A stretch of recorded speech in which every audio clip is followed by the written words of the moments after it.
Before I begin my remarks this morning, may I be allowed to just say a few words in the vernacular to acknowledge the traditional landowners whose land we gather here today.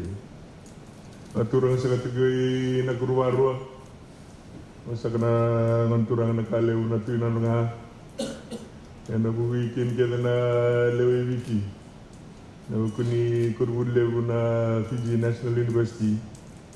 Kami kai sekali kena nama mai mutu kena nama ni soso, ena singa ni kuah, ena kena ritan lo tagi kena wika binak, balatana non Vanua. Tu Dr. Ismaili tengah betul, tengah lagi berat, apologies. And Mr. Wolde from ICANN, to Mr. Russell Rada. One talk from PNG/Japan, the Internet Society, invited guests, captains of the ICT industry present here today, delegates from Fiji and I understand across the Pacific, members of the media, ladies and gentlemen. Reflecting back on my first engagement here, I have to say that you guys are growing very fast. The delegation has continued to grow in numbers, and it is really a reflection, from my perspective, of the urgency that the government is placing on digital transformation and the transformation of the country. I keep on telling everyone in the next 10 years, Fiji will look a lot different when it comes to ICT. A lot of people don't believe me. Just keep watching this space. I'm pretty determined, or the government is pretty determined, to bring about real, genuine digital transformation in Fiji. Why? It means better services for our people, firstly. It means a greater transparency, speed and efficiency of service, and all the positive things that come with digital transformation. And perhaps collecting more taxes so we can allocate the money where people need it the most. So within that context, I'm absolutely privileged and delighted to be here, standing here before you again, to deliver the opening keynote address for the 7th National Conference on Information Technology 2026. I want to begin by, of course, thanking the Fiji National University and in particular the National Training and Productivity Center and the Department of Information Technology for the tremendous work that has gone into bringing this conference to life again in its 7th year. Ladies and gentlemen, this national conference continues to grow in its caliber and output, edition after edition. And it says a great deal about the appetite our people have for serious, sustained conversation about technology and its place in our daily lives and in our country. This year's theme, From Vanua to Virtual, Trust and Technology Driving a Secure, Trusted and Productive Digital Pacific, speaks to something I consider fundamental to how Fiji must approach the digital age. The Vanua is not something we leave behind as we move into virtual spaces. It is a very foundation we carry with us, our sense of identity, our sense of community, and mutual obligations. And it is precisely that foundation that should shape how we build trust, security, and inclusion into every digital system we design. It is significant too that this conference draws together governments, industry, academia, civil society, and regional and international partners under one roof. The ICANN, the Internet Society, the Asia Pacific Information Center, Network for Information Center, and the Pacific Islands chapter of the Internet Society, bringing together a caliber of people that is very hard to match anywhere in the region. And it is a signal of confidence that Fiji is beginning to play a genuine role in shaping how we shape the digital Pacific. It also attests to what Dr. Kamikamica said: we cannot do it alone. We need to have all people in the room to be able to plot this very exciting chapter in Fiji's development.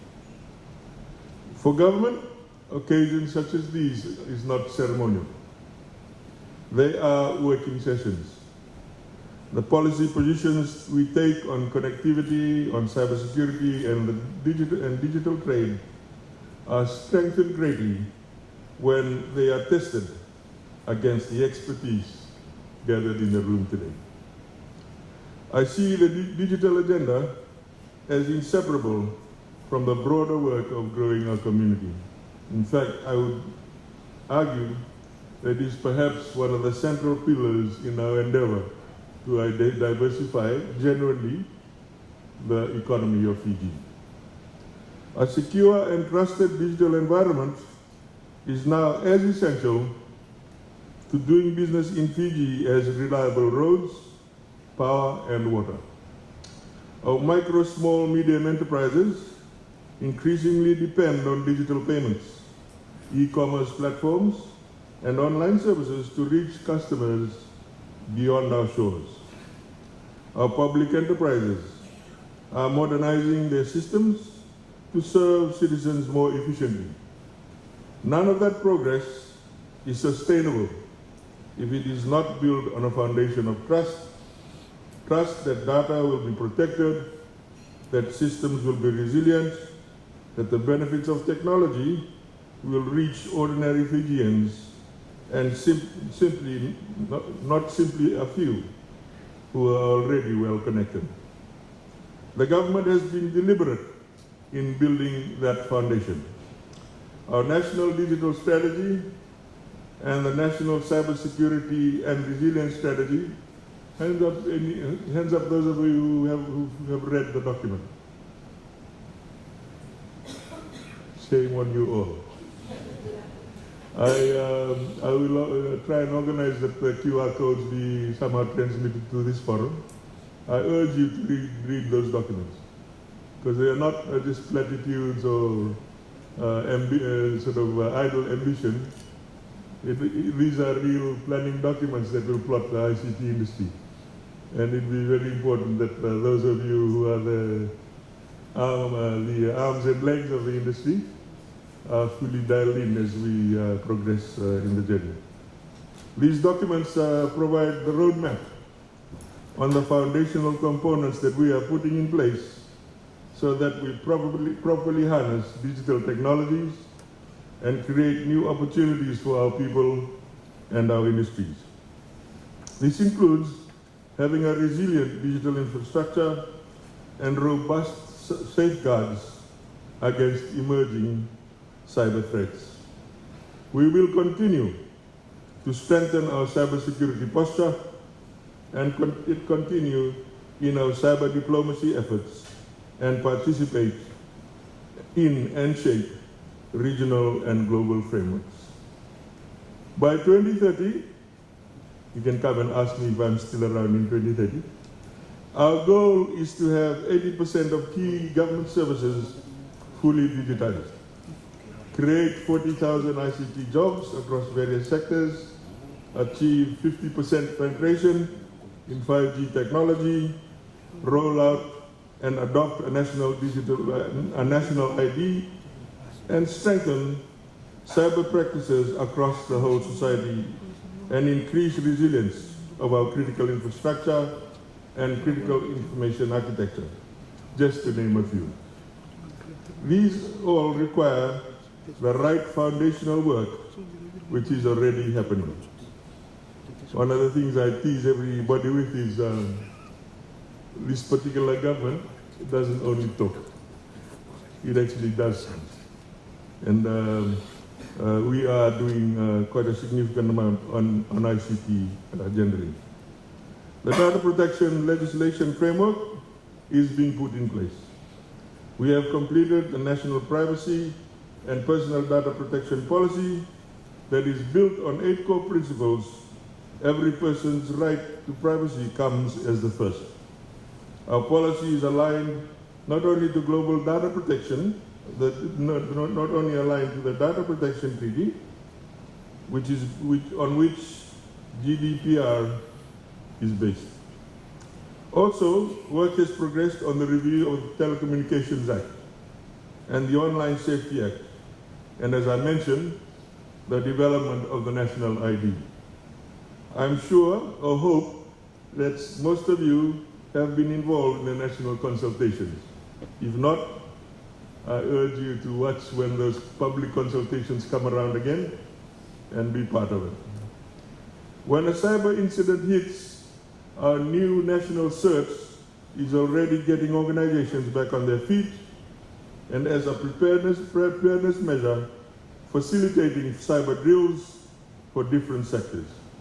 Behind the scenes, a 24/7 Government Network and Security Operations Center ensures that government networks and infrastructure are protected. Faster networks are reaching more of our people as the Universal Service Program and the 5G rollout continues to expand the country's digital backbone.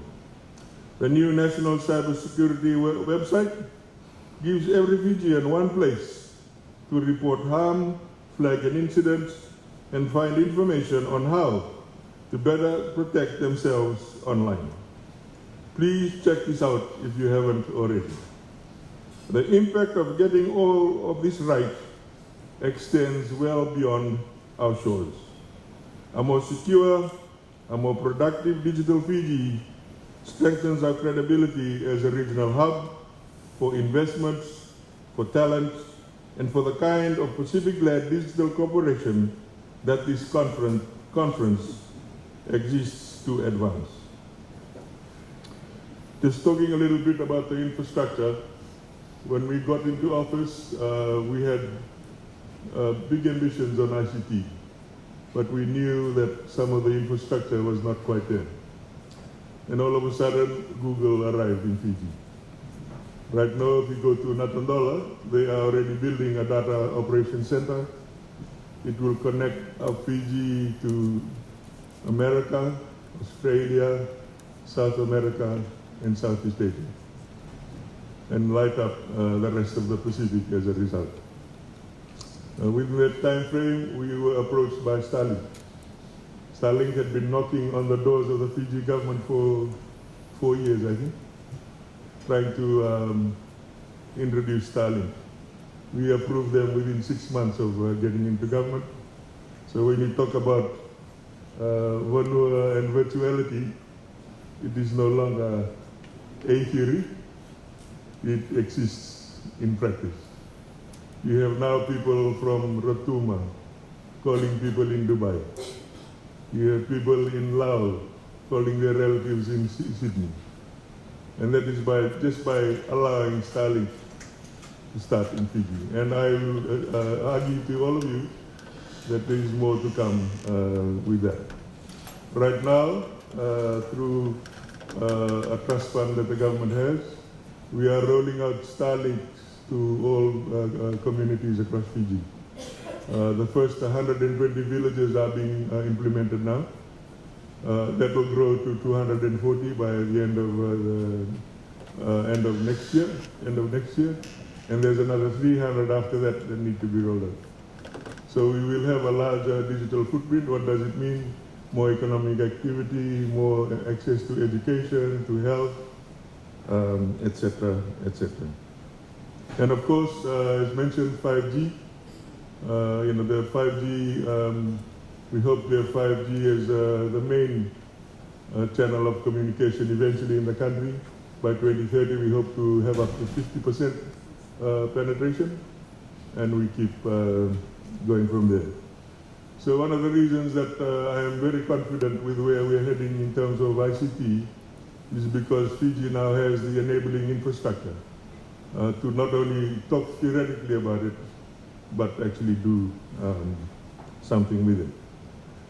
Also, what we are seeing emerge is the acceleration in the BPO industry. There's been about at least 10 new operators coming in the last 3 years into the country. According to the Reserve Bank, it's now earning 300 million foreign exchange for Fiji, 8,000 workers on the ground and growing. I will tell you all that it'll be $1 billion industry for this country if we manage the policies right and if we get things going. So with that backdrop, I can only say that for those of you in IT, we have very, very interesting days ahead, and there's a lot more in this space that will happen in the days and the years to come. So when our region speaks with a coordinated voice on issues about connectivity, cybersecurity, and digital governance, we are far better placed to ensure that global digital rules are shaped with Pacific realities in mind, rather than simply being applied to us from elsewhere. Over the next 2 days, I encourage every delegate in this room to engage candidly, test one another's assumptions, challenge government where our policies fall short, and hold to account the commitments, some of which I made today, with some of which I made today. It is through this kind of honest exchange between policymakers, technologists, academics, industry, and civil society that a conference like NCIT earns a place as a genuine driver for national direction rather than simply another annual gathering. I am confident that the discussions that follow will sharpen our collective thinking on how Fiji and the wider Pacific can build digital systems worthy of the trust of our people who place their lives and their hopes in them, and introduce and implement systems that are secure, that are productive, and that remain at their core deeply and unmistakably ours. With those words said, it is my honor and privilege to formally declare the 7th National Conference on Information Technology officially open.